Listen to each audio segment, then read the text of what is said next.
Hello friends, कैसे हैं। My name is Sarvesh Singh. Welcome to you my class. आज का टॉपिक क्या है? स्टेनले मिलर का प्रयोग, Stanley Miller's experiment, Stanley Miller का प्रयोग। ये टॉपिक हाई स्कूल से स्टार्ट हो जाता है, इंटरमीडिएट में भी आता है, बीएससी में भी आता है और नीट के एग्जाम के लिए भी इम्पॉर्टेंट टॉपिक है। तो आइए इसे तैयार कर लीजिए। तो इस टॉपिक के लिए स्टेनले मिलर ने कब तय किया था, कहां से तय किया था, किसके आधार पर इस एक्सपेरिमेंट के लिए उन्होंने तैयार किया था, इसकी बात करते हैं।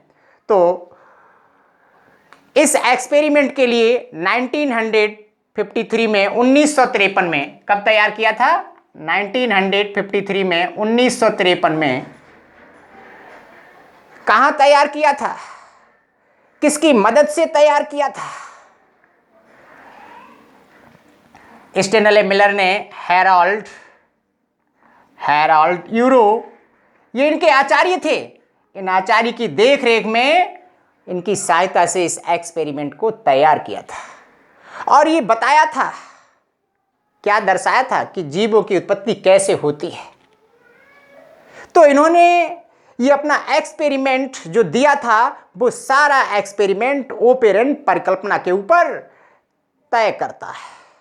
ओपेरेंट की परिकल्पना में क्या दर्शाया गया था, ओपेरेंट की परिकल्पना में क्या बताया गया था? ये बताया गया था कि मीथेन, अमोनिया और हाइड्रोजन गैस के मिश्रण को जब अधिक टेम्परेचर पर हीट किया जाता है, गर्म किया जाता है, तो इससे बनता क्या है? इससे कार्बनिक पदार्थ बनते हैं, सरल शर्कराएं बनती हैं, अमीनो एसिड बनते हैं और ये जीवों के अंदर पाए जाते हैं। इसी को प्रूफ करने के लिए, इसी को सिद्ध करने के लिए स्टेनले मिलर ने अपना ये एपरेटस तैयार किया था। ये साइंटिस्ट कहाँ के थे? अमेरिका के थे, शिकागो विश्वविद्यालय के थे, एक विशेष साइंटिस्ट थे। तो इन्होंने सर्वप्रथम सबसे पहले ओपेरेंट परिकल्पना के आधार पर इन्होंने ये तय किया था कि जीवन की उत्पत्ति किस तरीके से होती है। इसके आधार पर यह एक्सपेरिमेंट उन्होंने तय कर दिया था। क्या दर्शाता है एक्सपेरिमेंट? उन्होंने पहले क्या इसका सिलेक्शन किया था, क्या लिया था इसके एक्सपेरिमेंट में? 2 प्रकार के फ्लास्क लिए थे, जिसमें एक फ्लास्क था आधे लीटर का और दूसरा फ्लास्क था 5 लीटर का। 5 लीटर के फ्लास्क के अंदर उन्होंने मीथेन, अमोनिया और हाइड्रोजन के मिश्रण को कलेक्ट किया था, इकट्ठा किया था और इस मिश्रण के लिए इतना हीट किया, इतना गर्म किया कि उसका जो कलर था कैसा बना दिया? जिस तरीके से ब्लड का कलर होता है वैसा बना दिया। 1 सप्ताह तक उसे इतना हीट करते रहे, गर्म करते रहे। 1 सप्ताह के बाद में जब उसका ऑब्जर्वेशन किया, जब उसका निरीक्षण किया, तो उसमें से क्या मिला था, क्या देखा था? वास्तविकता वही थी जो ओपेरेंट की परिकल्पना में देखने के लिए मिलती है। क्या मिला था?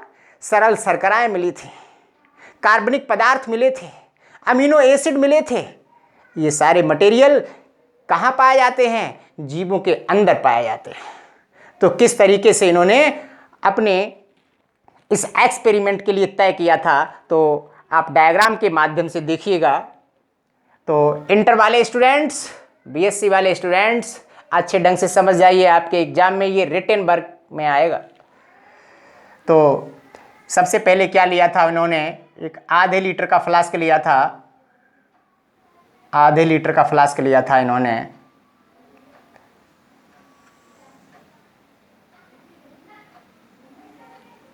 आधे लीटर का फ्लास्क इस तरीके से लिया था, ठीक है। इसके ऊपर एक यू टाइप की नली के लिए अरेंज कर दिया था। कौन सी नली के लिए लगाया गया था? एक यू टाइप की नली के लिए लगाया गया था। ये यू टाइप की नली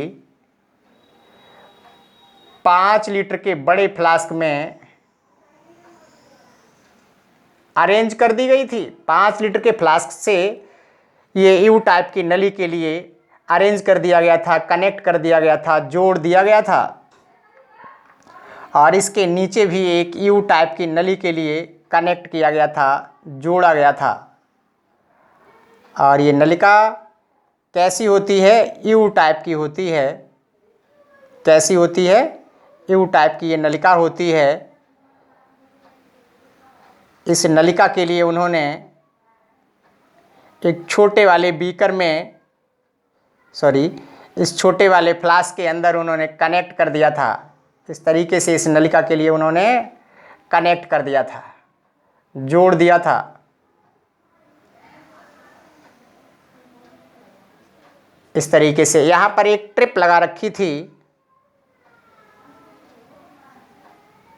एक ट्रिप लगा रखी थी जिसकी सहायता से इस मिश्रण को क्लोज भी किया जा सकता था और यहाँ से स्टार्ट भी किया जा सकता था। यहाँ पर कौन कौन सी गैसों का मिश्रण था? एक तो मीथेन गैस थी CH4, दूसरी कौन सी गैस थी? अमोनिया गैस थी NH3, और तीसरी गैस कौन सी थी? हाइड्रोजन गैस थी। इसका रेशियो इन्होंने क्या लिया था, इसका अनुपात क्या लिया था? 2:1:2 लिया था। इसका जो अनुपात लिया था, तो ध्यान दीजिए यहीं पर ये पूछा जाता है कि अमोनिया, मीथेन, हाइड्रोजन का रेशियो क्या था। तो मीथेन का रेशियो 2 था, अमोनिया का रेशियो 1 था, और हाइड्रोजन का जो रेशियो था वो कैसा था? 2 था। इसके अंदर उन्होंने टंगस्टन के बने हुए 2 इलेक्ट्रोड के लिए सेट कर दिया था। टंगस्टन के बने हुए 2 इलेक्ट्रोड यहाँ पर लगा दिए थे, जिसके माध्यम से बिजली की धारा के लिए प्रवाहित किया जाता है। दूसरी तरफ उन्होंने क्या किया था, इस छोटे फ्लास्क में, आधा लीटर के छोटे फ्लास्क में उन्होंने वाटर भर दिया था, जल भर दिया था। क्या भर दिया था? जल भर दिया था। इस जल को गर्म करने के लिए उन्होंने एक स्टैंड के लिए भी अरेंज किया था। इस आधे लीटर के फ्लास्क के अंदर जो जल भरा हुआ है, इसके लिए उन्होंने गर्म करने के लिए एक स्टैंड पर लैंप के लिए अरेंज कर दिया था, व्यवस्थित कर दिया था, जिसकी सहायता से ये जल हीट होता है, गर्म होता है। और ये गर्म जल क्यों किया था उन्होंने? इस जल के लिए उन्होंने क्यों गर्म किया था? क्या कहना चाहते थे ये? इसलिए इसे गर्म किया था उन्होंने क्योंकि यदि इस ट्यूब के अंदर, इस नलिका के अंदर कोई बैक्टीरिया होगा या कोई वायरस होगा या कोई अन्य मटेरियल होगा, वो आसानी से नष्ट हो जाए। तो जब इस बीकर के वाटर के लिए जब वो हीट करते थे, गर्म करते थे, तो होता क्या था? इसमें से जो वाष्प निकलती है वो इस नलिका के माध्यम से होती हुई कहाँ पहुँचती है? यहाँ तक पहुँचती है। ओके, तो इस 5 लीटर के फ्लास्क के नीचे एक कंडेंसर के लिए उन्होंने अरेंज कर दिया था, व्यवस्थित कर दिया था, लगा दिया था। क्या लगा दिया था? कंडेंसर लगा दिया था। और ये कंडेंसर, इसकी सहायता से कूल वाटर अरेंज किया था और इसकी सहायता से हॉट वाटर। ये क्या है?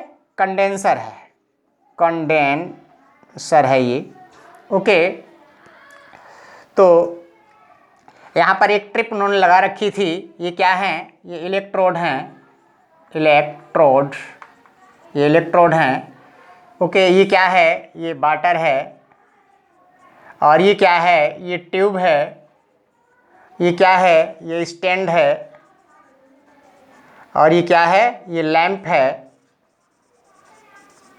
ओके, ये ट्रिप लगा रखी है। इस ट्रिप की सहायता से जो ये मिश्रण आता था वो नीचे भी गिरता था, यहाँ पर भी ये मिश्रण गिरता था, इकट्ठा होता था।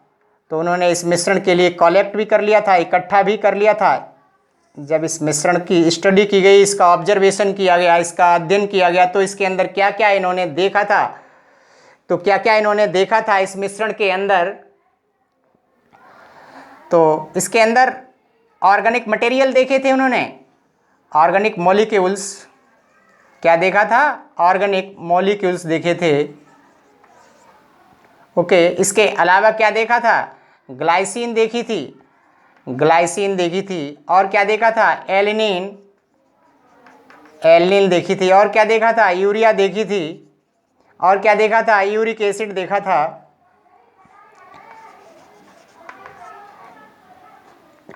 सॉरी फॉर्मिक एसिड देखा था, क्या क्या देखा था, फॉर्मिक एसिड देखा था, फॉर्मिक एसिड देखा था, और क्या देखा था, लैक्टिक एसिड देखा था, लैक्टिक एसिड देखा था। ये तमाम प्रकार का उन्होंने मटेरियल देखा था। तो इस तरीके से उन्होंने संपूर्ण एपरेटस के लिए तैयार कर लिया था। तो ये स्टेनले मिलर ने हेराल्ड ड्यूरो की सहायता से उन्होंने अपना पूरा एपरेटस तैयार किया। इस एपरेटस की सहायता से ये प्रूफ किया था कि जो जीवों के अंदर ये मटेरियल पाया जाता है वो इन्हीं गैसों को हीट करने पर ये मटेरियल बनता है जो जीवों की अंदर पाया जाता है, और ये जीवन की उपस्थिति भी दर्शाता है। ओके, तो इनका जो एक्सपेरिमेंट था, ये सारा का सारा एक्सपेरिमेंट किसके ऊपर डिपेंड करता है, ऑपेरेंट की परिकल्पना के ऊपर डिपेंड करता है। ऑपेरेंट की परिकल्पना में क्या दर्शाया गया था, ऑपेरेंट की परिकल्पना में ये बताया गया था कि यदि मीथेन, अमोनिया और हाइड्रोजन गैस के मिश्रण को जब हीट करते हैं, जब गर्म करते हैं, इतना इलेक्ट्रोड देते हैं इसके अंदर, इतना टेम्परेचर देते हैं जिससे इसका जो कलर होता है वो कैसा हो जाता है, ब्लड के समान रेड हो जाता है। जब इतना कलर इसे देते हैं, इतना टेम्परेचर इसे देते हैं जिससे इसका कलर जो होता है वो ब्लड के समान रेड हो जाता है। तो ये गैसों का मिश्रण बनाती क्या है, क्या दर्शाया था ऑपेरेंट ने, ये बताया था कि ये गैसों का मिश्रण क्या बनाता है, अमीनो एसिड बनाते हैं, सरल शर्कराएं बनाते हैं, कार्बनिक पदार्थ बनाते हैं जो जीवों के अंदर पाए जाते हैं। इन्हीं के माध्यम से उन्होंने आगे 8 स्टेप्स दिए थे, ऑपेरेंट ने 8 स्टेप्स दिए थे, तो जीवों की उत्पत्ति का वर्णन किया था। लेकिन जीवों की जो उत्पत्ति होती है उनका प्रारंभ यहीं से होता है। एक आकलन होता है, एक अनुमान था कि पहले वातावरण के अंदर ये गैसें रही होंगी। इन्हीं गैसों के मिश्रण के माध्यम से टेम्परेचर बढ़ता गया होगा, तो धीरे धीरे इन गैसों के मिश्रण के माध्यम से कार्बनिक पदार्थ बनकर के तैयार हो गए होंगे, अमीनो एसिड और तमाम मटेरियल बनकर के तैयार हो गए होंगे, जिनके माध्यम से जीवों की उत्पत्ति हो गई। इस चीज को प्रूफ करने के लिए, इस चीज को सिद्ध करने के लिए स्टेनले मिलर ने एक एक्सपेरिमेंट तैयार किया था, जिसे स्टेनले मिलर का एक्सपेरिमेंट कहा जाता है, या फिर इसे चिंगारी विमुक्त उपकरण भी कहा जाता है। तो इन्होंने, आइए ध्यान दीजिए थोड़ा सा यहीं पर, तो स्टेनले मिलर ने क्या किया था, 2 फ्लास्क लिए थे, जिसमें से एक फ्लास्क आधे लीटर का था और दूसरा फ्लास्क एक 5 लीटर का था।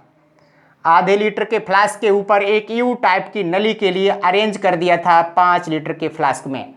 आधे लीटर के फ्लास्क में उन्होंने वाटर भर रखा था। ओके, इस फ्लास्क के नीचे उन्होंने एक स्टैंड लगा दिया था जिसपे लैंप के लिए अरेंज कर दिया था।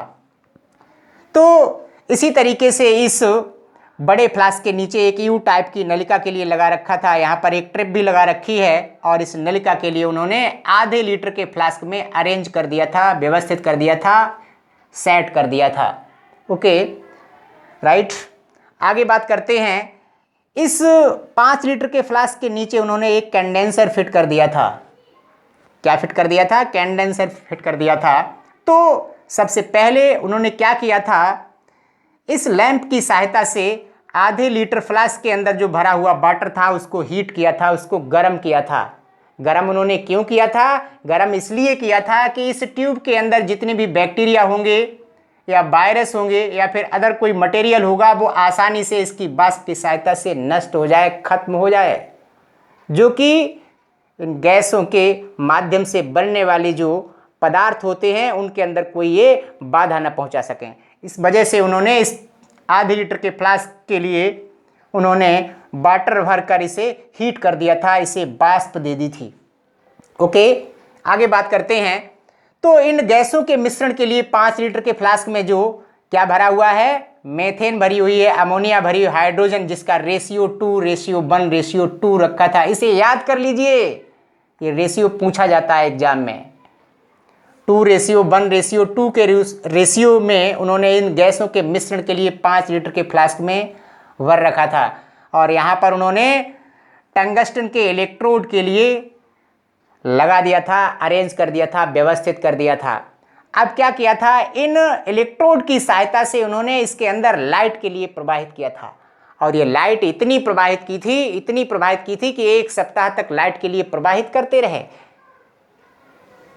लाइट प्रवाहित करते रहे 1 सप्ताह तक, तो इसका जो कलर था वो कैसा हो गया? जिस तरीके से ब्लड का कलर होता है, जिस तरीके से रक्त का कलर होता है, उतना इसे रेड कर दिया, लाल कर दिया। फिर इसे इस कंडेंसर की सहायता से धीरे धीरे 1 सप्ताह के बाद में इस कंडेंसर की सहायता से उन्होंने इस मिश्रण के लिए ठंडा किया। ठंडा करने के बाद क्या देखा? इस मिश्रण से छोटी छोटी बूंदें एकत्रित होने लगती हैं, यहां पर इकट्ठी होने लगती हैं। और जब यहां पर उन्होंने इन बूंदों का या इस मटेरियल का ऑब्जर्वेशन किया, निरीक्षण किया, जांचा, परखा, तो क्या बनता है इसके अंदर ऑर्गेनिक मॉलिक्यूल्स पाए जाते हैं। ग्लाइसिन पाई जाती है, एल्निन पाई जाती है, यूरिया पाई जाती है, लैक्टिक एसिड होता है, फार्मिक एसिड होता है। ये तमाम प्रकार के मटेरियल इसके अंदर पाए जाते हैं। इससे क्या प्रूफ होता है? इससे ये प्रूफ होता है कि ओपेरिन ने यही दर्शाया था कि अगर इन गैसों के मिश्रण के लिए गर्म करते हैं, इतना टेम्परेचर देते हैं, जिससे क्या बनता है? अमीनो एसिड बनते हैं, सरल शर्कराएं बनती हैं, कार्बनिक पदार्थ बनते हैं, वो ये सारी चीजें बनकर के तैयार हो जाती हैं। इन्हीं के माध्यम से जीवन की उत्पत्ति के लिए उन्होंने दर्शाया था, जीवों की उत्पत्ति के लिए दर्शाया था। ओपेरिन ने तो 8 स्टेप्स में जीवों की उत्पत्ति के विषय में दर्शाया था। इन्होंने भी इस तरीके से ओपेरिन की बात को सिद्ध करने के लिए, उनको प्रूफ करने के लिए उन्होंने इस तरीके से एक्सपेरिमेंट के लिए किया था। सारा एक्सपेरिमेंट इनका ओपेरिन परिकल्पना के ऊपर डिपेंड करता है, निर्भर करता है। और ये प्रूफ भी कर दिया था कि यदि इन गैसों के मिश्रण के लिए हीट करते हैं तो इनसे ये बन करके तैयार हो जाता है, जो जीवों के अंदर पाया जाता है या जीवों की संरचना में ये भाग लेते हैं। तो एक नाम और भी यहां पे पड़ा है, स्पार्क डिस्चार्ज एपरेटस, चिनगारी विमुक्त उपकरण। इसका नाम चिनगारी विमुक्त उपकरण क्यों रखा गया है? इसे ऐसा क्यों कहा गया है? उसका भी एक रीजन है, उसका भी एक कारण है। क्या कारण है? कि जब उन्होंने 5 लीटर के फ्लास्क के अंदर इन गैसों के मिश्रण के लिए लिया था, तो इन गैसों के मिश्रण के लिए उन्होंने इलेक्ट्रोड के माध्यम से बिजली की धारा को प्रवाहित किया था।